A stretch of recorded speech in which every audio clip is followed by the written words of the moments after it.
Ang pinakamaala, pagdating sa mga araw, mga kapatid, ay walang duda, ang pinakamainam, ay walang duda ang unang araw ng Dhul-Hijjah. Unang 10 araw ng tinatawag na Dhul-Hijjah. Unang araw. Pagdating sa araw, Dhul-Hijjah. Pero pagdating sa gabi, Laylatul Qadar, ang higit na pinakamainam. Okay? Maynaw? Okay. At kabilang sa mga pinakadakilang panahon ay ang buwan ng Dhul-Hijjah, lalo na ang unang 10 araw nito. Okay. Isa sa mga Ashhurul Hurum, ang Ashhurul Hurum, ito yung mga buwan na kung saan ay, kumbaga, sagradong buwan, banal na buwan. Okay. Pag tinanong kayo, ano ang mga banal na buwan sa Islam? Ha? Nasaan ba yung Ramadan? Sa Surah At-Tawbah, verse 36, nandun po yan. Kung sinabi ng Allah, inna iddata shuhuri indallahi 12 shahra, minha 4 hurum. Okay? Katotohanan, ang bilang ng mga buwan sa Allah subhanahu wa ta'ala ay 12. Ibig sabihin, ever since the world began, 12 months na talaga ang buwan. Sa loob ng isang taon. At 4 dito ay mga banal. Ay kabila, ang isa na rito yung Dhul-Hijjah, mga kapatid. Isa na rito ay ang tinatawag na Dhul-Hijjah. O bukod sa Dhul-Hijjah, ano pa yung mga banal na buwan? Yes. Totoo. Ano pa? Qaida? Anong Dhul-Qaida? Dhul-Qaida. Dhul-Qaida. Pag sinabi mong Qaida, iba na yun. Ito yung mga banal na buwan, ha? Dhul-Hijjah, Dhul-Qaida muna. Ay, sorry. Nairis ko yung space. Okay. Dhul-Qaida.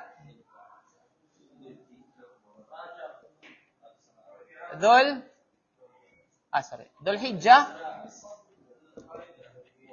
At saka Muharram, then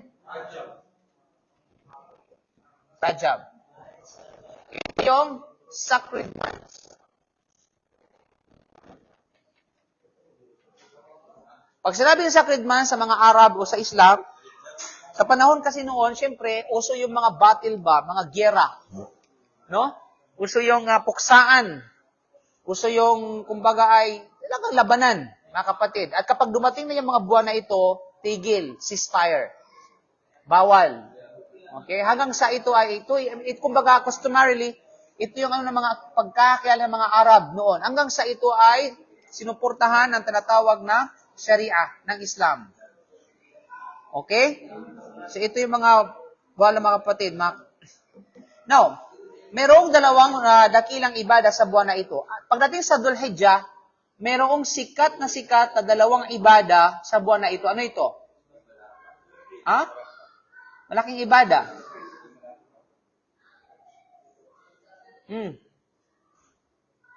Ano yung mga ibada? Ano yung pinakakilalang ibada sa buwan na ito? Kung ano yun? Ano yun?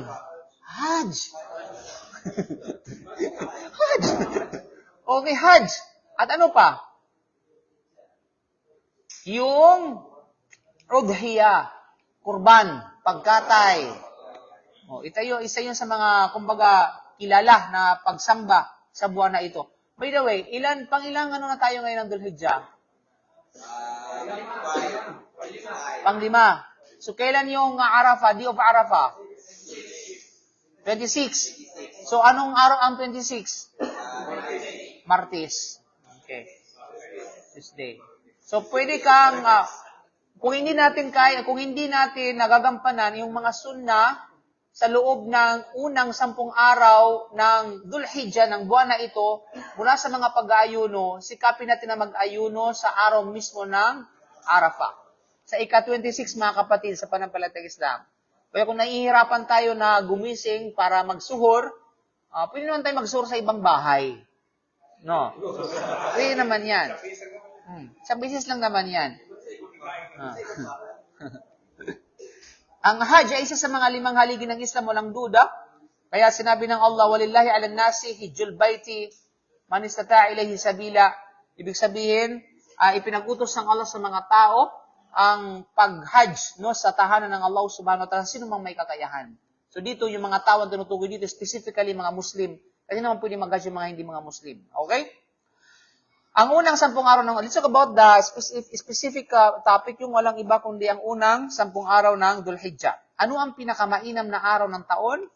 Ang pinakamainam na araw ng taon ay ang, sinabi ng Prophet sallam, ma min ayyamil amal as-salih fihinna ahabbu ila Allah min hadhihi al-ayyam. Walang mga araw na ang mabuting gawa ay higit na minamamahal ng Allah subhanahu wa ta'ala kaya sa mga araw na ito. Kaya nga, sabi ng mga sahaba, kahit jihadu fi sabilillah, kasi walang doon pagdating sa jihad. Yan sa mga pinakadakilang gawain na yung jihadu fi sabilillah. Okay? Yung pakikibaka sa landas ng Allah. Ay sabi na walaw, kahit pa jihadu fi sabilillah, kahit jihad ay hindi ka tumbas nito mga kapatid, maliban sa taong nagbigay ng buhay at ari-arian at hindi na bumalik. Na ibig sabihin, namatay na martir. Na, ibig sabihin, nakasali ka sa mga nakibaka sa landas ng Allah, yung sarili mo at yung kayamanan mo at hindi ka na bumalik. Mahihigtan mo yung mga gawain na kabutihan sa araw ng Dhul Hijjah, sa unang araw ng Dhul Hijjah. So, ibig sabihin, dahil sa batayan na ito, diniklara ng ating mga ulama na ang higit na pinakamainam na araw sa lahat ng mga araw ay ang unang 10 araw ng Dhul Hijjah. Okay? Dahil yung mga gawain dito mga kapatid ay higit na pinakamamahal ng Allah subhanahu wa ta'ala. Kaya naman magsumikap tayo na gumawa ng kabutihan sa mga araw na ito. Mga kapatid, sa mga hindi pa humabol na. Okay? Kasapagkat ay pag umalis na yung barko ng kabutihan na ito, wala nang babalikan pa. Okay? At gayon din sa Quran, mga kapatid, binanggit yan. Sa Suratul Fajr, sinabi ng Allah, wal fajri wa layalin ashri. Sa pamagitan ng bukang liwayway at ng 10 gabi. Okay? At ang 10 gabi dito, karamihan sa mga mufassirun, kasali na si Ibn Abbas radhiyallahu an, ay nagsabing ito ay tumutukoy sa unang 10 araw ng Dhul Hijjah. So, ibig sabihin, nabanggit mismo yung kahigtan nito sa banal na Quran. Ano yung mga gawaing inirekomenda sa unang 10 araw? Ito yung mga desirable na mga action na pwede natin gawin, mga alternatibong mabuting gawain sa Dhul Hijjah, mga kapatid. Pero sorry ha, hindi kasali dito yung basketball. Okay? You know? Hindi ibig sabihin na hindi ka magbabasketball. Siyempre, babasketball tayo, siyempre. Hindi pwede mangyari.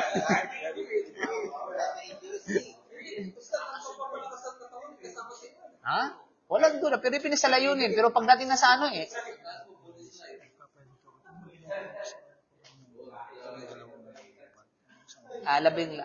okay, ito po yan.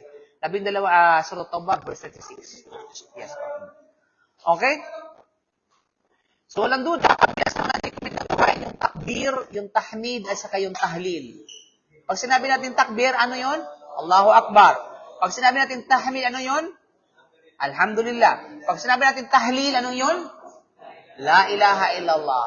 Okay? So, yun mga kapatid, huwag mong kalimutan, Allahu Akbar, Alhamdulillah, la ilaha illallah. Nino? At yan ay napatunayan sa Suratul Hajj, verse 28, sinabi ng Allah, وَيَذْكُرُ اسْمَ اللَّهِ فِي أَيَّامٍ مَعْلُومَاتٍ. Sa mga sahaba tulad ni Ibn Umar, Abu Hurairah, radiyallahu anhuma, ay lumalabas sa pamilihan upang magtakbir sa mga araw na ito. Okay? Sa mga araw na ito. Pumunta sila. Ibig sabihin, pupunta ka ng port, magtakbir ka. Allahu Akbar, Allahu Akbar. Pero huwag mo gawin sa Pilipinas yan, baka mapaggamalan kang magpapasabog ka. Okay? Di ba? Tumira ka, alhamdulillah, di ba? Okay. O pag napuruhan ka, la ilaha illallah. Lalo lang naman yan.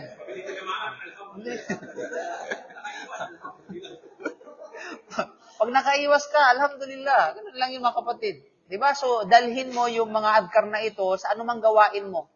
Okay? Baka sakaling may kabuluhan pa yung gawain mo. You know? Pangalawa, yung pag-ayo. Higit lalo yung pag-ayo, no? Ang pag-ayo sa mga araw na ito ay mustahab. Okay? Pag sinabing mustahab ay maigting na sunnah. Lalo na sa araw ng Arafah, ika-9th day ng Dhul Hijjah, na sinabi sa hadith, Siyamu yawmi Arafah, ahtasibu ala Allahi ay yukaffir as-sana allati qablaha wa sanati allati ba'da. Ibig sabihin, ang pag-aayuno specifically sa araw ng Arafah, na kung saan ay inaasahan sa Allah subhanahu wa ta'ala na ito ay i-expiate niya, buburahin niya, no?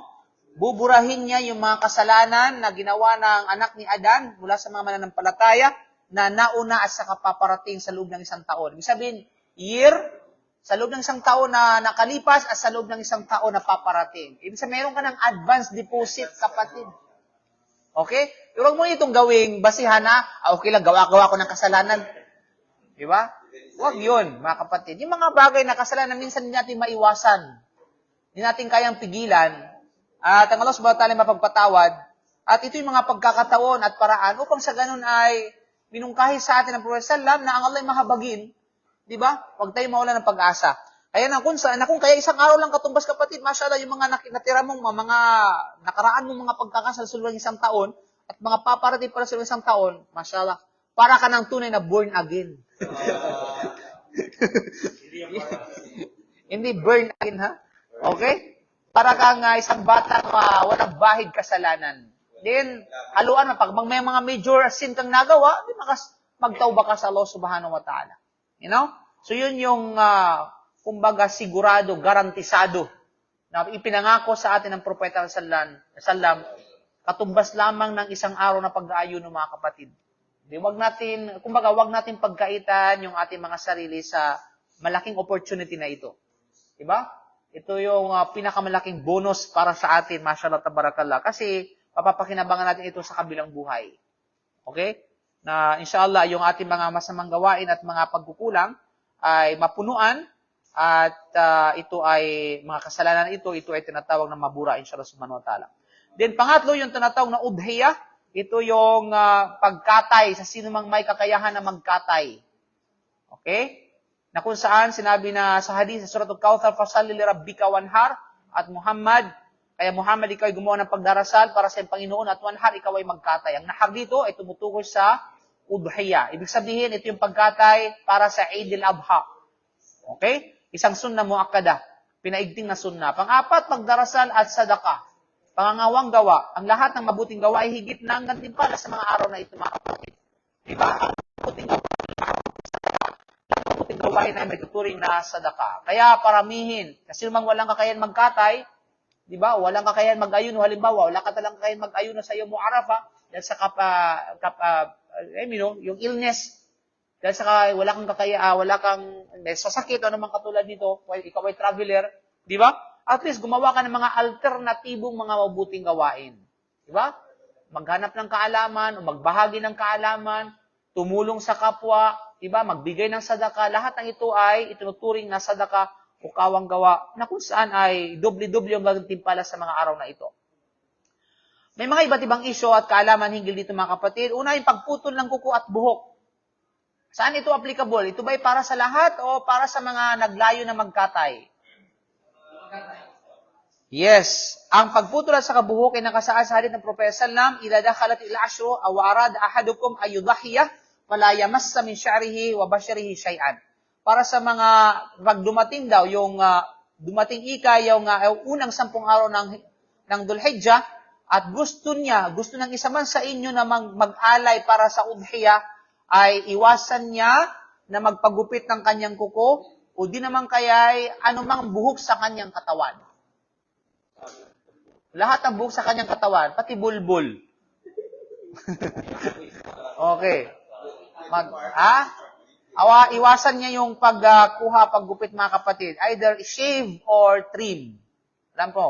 Para sa mga mag-udhiyah, iwasan ang pagputol ng buhok at sa kuko mula sa unang araw ng 10 araw na Dhul-Hijjah hanggang sa magkatay siya. Sa kulisang.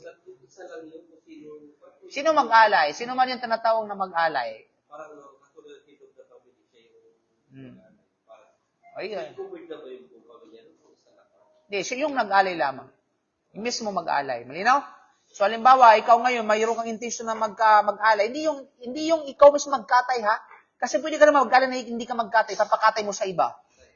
Malinaw? Ang tinutukoy dito, hindi yung mismo nagkatay. Not unless kung ikaw yung nag-alay, ikaw pa yung nagkatay. Okay? So, yung may intention lamang na mag-alay, kung ng udhiyah. You know? Pero ipakatay mo sa iba, yung nagkatay mismo, hindi na kailangan yung rules na ito, na kailangan umiwas siya sa paggupit o pagputol ng kanyang buhok at sa kanyang ano. Oh. Oh. Malinaw? So may mga ano kasi, na sila yung nga nag-alay, sila pa yung nagkatay. May mga ano yan. Malinaw? So yun yung mga kapatid. Sa bagay na ito. Pangalawa, araw ng Arafah, pinakadakilang araw ng taon, ang araw ng Arafah. Araw ng pagpapalaya mula sa tinatawag na impyerno. Sa Muslim, ma min yawmin aktar min ayamin ay yu'tika Allahu fihi 'abdan minan nari min yawmi Arafah. Ibig sabihin, walang araw mula sa mga araw na pinaparami. Kayo ay na pinaparami na ang pagpapalaya ng Allah mula sa kanyang alipin, sa labas, ay ka nga sa tinatawag na impyerno, mula sa kanyang alipin, no? Kaysa sa araw ng Arafah. Ibig sabihin, mayroong pinapalayang Allah subhanahu wa ta'ala mula sa impyerno, mula sa kanyang mga alagad, mula sa kanyang alipin, mga kapatid, kaysa sa araw ng Arafah. Mas marami siya. Ano't na ibilang tayo ng Allah mula doon? But of course, we don't know. That's big. Ibig sabihin, walang bilangit kung sino. So, dapat walang...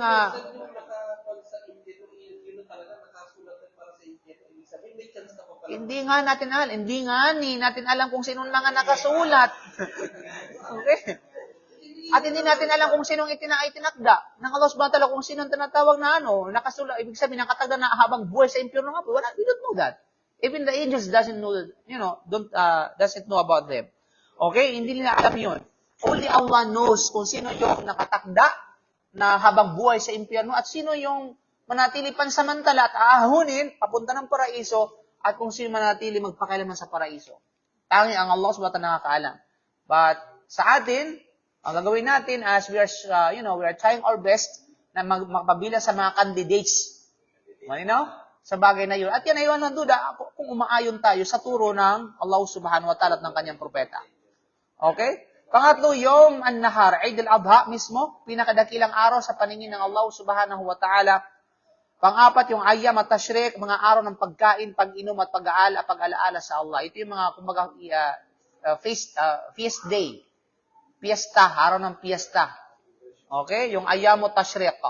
Yun yung 11, 12, 13th day ng Dhul Hijjah. Okay? Kaya, nang sa ganun, ay hindi tayo pwedeng kumbaga, sa mga ulam, hindi ka pwedeng mag-fast because of that. You know? Kahigdan at kapakinabangan. Ano yung mga kahigdan at kapakinabangan? Especially sa mga nag-hajj. Ano yung pinaka-kahigdan at kapakinabangan? Pinakamainam na araw para sa mabuting gawa.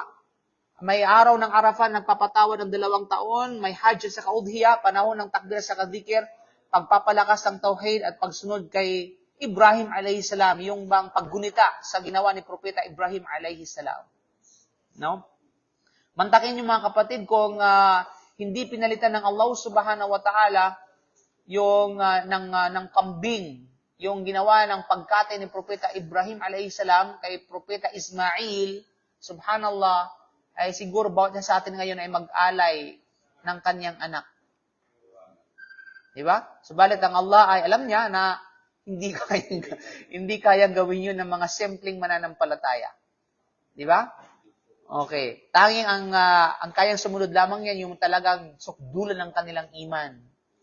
Kagaya ni Propeta Abraham alayhi salam. Mantakin mo, dahil sa utos ng Allah, sa kanya nakakatay niya ang kanyang anak, at yung anak naman ay grabe ang kanyang iman, kung yan ay utos sa'yo ng Panginoon, ng aking ama, ay sundin mo. Sino ba ako para tumanggi? Nagkaalinlangan po si Propeta Ibrahim alayhi salam.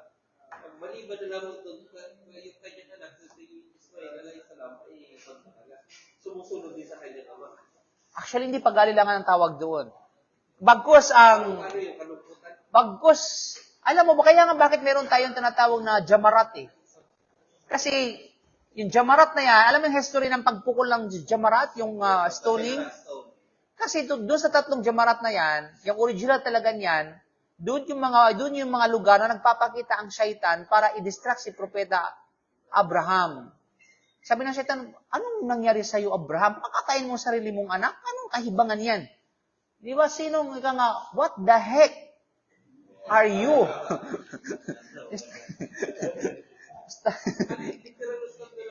Nagpakita. Kaya nga pinukol ni Abraham eh.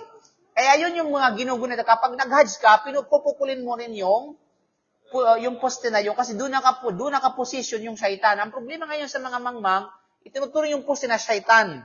Kaya ang ginagawa nila, yung mga pambato nila, wheelchair, okay? Yung pambato nila, yung mga malaki mga bato, pati sinilas, pati pati cellphone, binabato. Di ba? Kasi akala nila, pag doon na, shaitan yung poste na yun. Hindi yun. Mga kapatid. Kasi dati, poste lang yan na straight lang eh. Ngayon, lumaki na, lumaki ng shaitan, dahil sa binabato. Malaki rin dapat yung pambato. So, yun ay bunga ng kamangmangan, mga kapatid, sa panampalatayang Islam. Kaya yun, literally, talagang nagpakita si Prophet Abraham para i-distract si Abraham sa utos ng Allah. Para ipakonsinsya sa kanya ba? Kasi alam mo naman ng shaitan. Yung shaitan, yung pangit papagandahin, parang malinlang ka. At yung maganda papapangitin, para lang ikaw ay mapariwara. Ganun ang shaitan. Kapatid, malinaw? Kaya pag may mga tao na maganda, pinapapangit, ay shaitan. Gawain ng shaitan yan, huwag mong gawin yan. Maganda na nga, pinapapangit mo eh. Okay? At yung pangit pinapapaganda, alam mo na. Alam na bis. Okay? Okay. Okay. Tingnan mo, di ba yung mga tao na yung mga, halimbawa, mga mukha nila, pinababawo nila, ginagawa nilang ano ba ginagawa? Patato sa mga sa mga balikis sa of course, walang ginagawa kasi hindi pa alam itong mga na ito eh. Halimbawa, maganda na nga, dinesign sila ng Allah subhanahu wa ta'ala, papapangitin pa. Ano ang ginagawa sa kanilang mga sarili? Di ba? Yung ilong perfect na yung ilong para sa'yo eh. Ang ginagawa ng iba, pinapagano na, nagiging Pinocchio. Di ba? Maganda na nga yung natural na pagkakalika sa kanila ng Allah, tapos papapangitin pa nila. Yung mga labi nila, di ba? Mukha silang mga, alam mo yung kinagat ng lapinig. So, yun. Subhanallah. So, yun. Kaya nga, pag may mga gumagawa ng maganda na nga, natural na maganda, papapangitin na, gawain ng shaitan yan. Kapag pangit tapos pinapaganda, gawain ng shaitan yan. Malinaw? Okay. So, maliban lamang siyempre sa mga gawain na may kinalaman sa kabutihan, mga kapatid, na inaprubahan ng Sharia, na kung saan ay kailangan pagandahin. Okay. At mga kapatid sa panampalatayang Islam, kung ang Ramadan ay paaralan ng pag-aayon, school of, kumbaga ay fasting, ang Dhul-Hijjah naman ay paaralan ng sakripisyo. Ibig sabihin ay school of sacrifice. Okay? Ito ay buwan ng tauhid, ito ay buwan ng pagsunod, ito ay buwan ng pagsuko sa Allah, tulad ng ginawa ni Propeta Ibrahim alayhi salam. Ano yung mga practical na gabay dito? Ang practical na gabay during the month of Dhul-Hijjah, magtakbir araw-araw, mag-ayuno lalo na sa Arafah, magbigay ng sadaka, panatilihin ng salah, ihanda ang puso para sa tinatawag na udhiyah. Diba? Allahumma ballighna Dhul-Hijjah wa'inna fihi ala dhikrika wa syukrika wa husni ibadatik. Allahumma taqabbal minna wa amalina fi hadhihi al-ayyam al-mubarakah. Malinaw? Kaya bilang pangwakas kapatid, ang unang 10 araw ng Dhul-Hijjah ay maaring hindi kasing sikat ng Ramadan, ngunit ayon sa hadith, ito ang pinakamainam na araw ng taon. Kaya wag natin itong sayangin. Let us seize altogether the opportunity that Allah subhanahu wa ta'ala bestowed upon us. Okay? So, any question regarding sa Dhul-Hijjah? Pwede daw magpakurban yung manok. Hindi pwede kasi ang kurban ay para sa mga livestock and cattle lamang. Para sa bahimatul an'am. Okay? Sa mga hayop na baka, tupa, kamilyo. Pero hindi pwede mo hayop. Okay. What about the karabaw? Pwede. Special grabe, karabaw talaga yung alay mo. Ang tanong kasi, kabilang ba sa livestock ang karabaw? Yes. Sa kategory ng livestock? Yes. Ang buffalo. Oh yes, kapag ito'y bahimatul an'am, yes, walang problema. Kaso hindi kasi noni, kaya, di ba? Mahalaga kasi sa Pinas, kaya hindi mo siya. Uy, anong mula sa Saudi? May buffalo dito, may karabaw dito, nakita ko mismo sa Najran. nakawala yung galing Pinas. Oh, ang kapatid ay time out na kasi nag-signal na. So, Allah wa'ala. Di ba yung ibang po, ay kailan mag-start yung bawal magputol na po pag-start ng pamilya? Pagpasok ng unang Kailan siya pwede magpaputol? Pag hanggang tapos na mag-alay. Last na to kasi.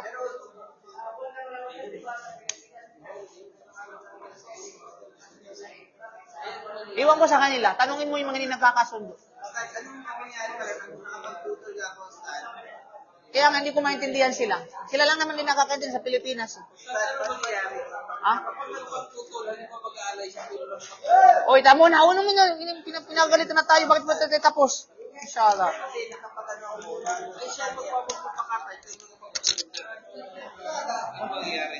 Pag alam niya ang batas, Ay, hindi ko naman alam eh. makikiniwala, wala problema. May kung anong nalaman eh.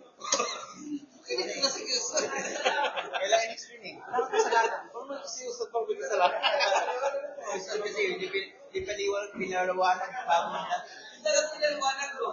Ang piniusap ko, talagang pinapaliwanag. Hindi kasi kahit dalawang intention mo start. Yung aking kasi kayo ano.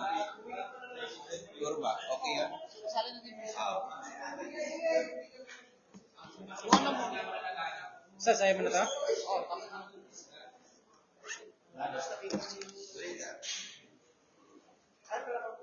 Yung ano mo, yung... Nanano na.